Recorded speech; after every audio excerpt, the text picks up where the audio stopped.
ఎండలు మండిపోతున్నాయి. ప్రత్యర్థి దేశంపై బాంబుల వర్షం కురిపించినట్లు సూర్యుడు నిప్పురవలను భూమికి వెదజల్లుతున్నాడు.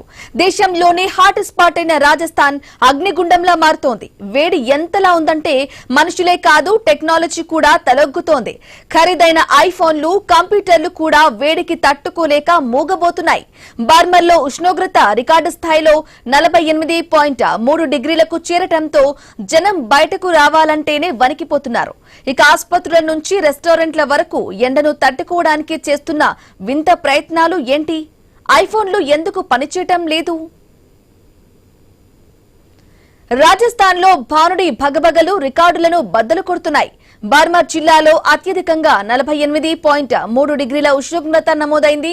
ఈ సీజన్లోనే ఇది దేశంలో అత్యధికం.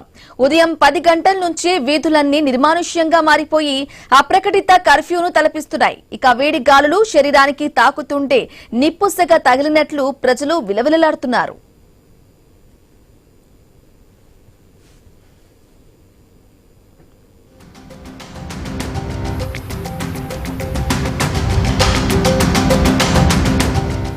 అయితే ఈ ఎండల దెబ్బకు మనుషులే కాదు గ్యాడ్జెట్లు కూడా చేతులెత్తేస్తున్నాయి. ఎండ తీవ్రతకు ఐఫోన్లు హీట్ ఎక్కి ఆటోమేటిక్ గా షట్ డౌన్ అవుతున్నాయి. తమ చేతిలో ఉన్న స్మార్ట్ ఫోన్లు ఉన్నట్లుండి స్విచ్ ఆఫ్ కావటంతో జనం పరేషాన్ అవుతున్నారు. ఫోన్లలో ఏమైనా వైరస్ వచ్చిందా అని కలవరపడుతున్నారు. కన్స్యూమర్ సెంటర్ కు కాల్ చేసి అడుగుతున్నారు. మీరెక్కడి నుంచి అని వాళ్ళు వాకబు చేస్తే రాజస్థాన్ అని చెప్తున్నారు. అన్ని చెక్ చేసి ఎండ వేడికి ఇలా అవుతుందని తేల్చేస్తున్నారు. ఇక కంప్యూటర్లు, ల్యాప్టాప్లు కూడా పనిచేయడం మానేశాయి. టెక్నాలజీని సైతం స్తంభింపజేసిన ఈ వాతావరణం ఇప్పుడు అందరినీ ఆందోళనకు గురిచేస్తుంది. అయితే పరిస్థితులు ఎంత దారుణంగా ఉన్నాయంటే రోగులకు ఉపశమనం కలిగించేందుకు ఆసుపత్రుల ఆవరణలో ఫౌంటైన్లను ఏర్పాటు చేయాల్సి వచ్చింది.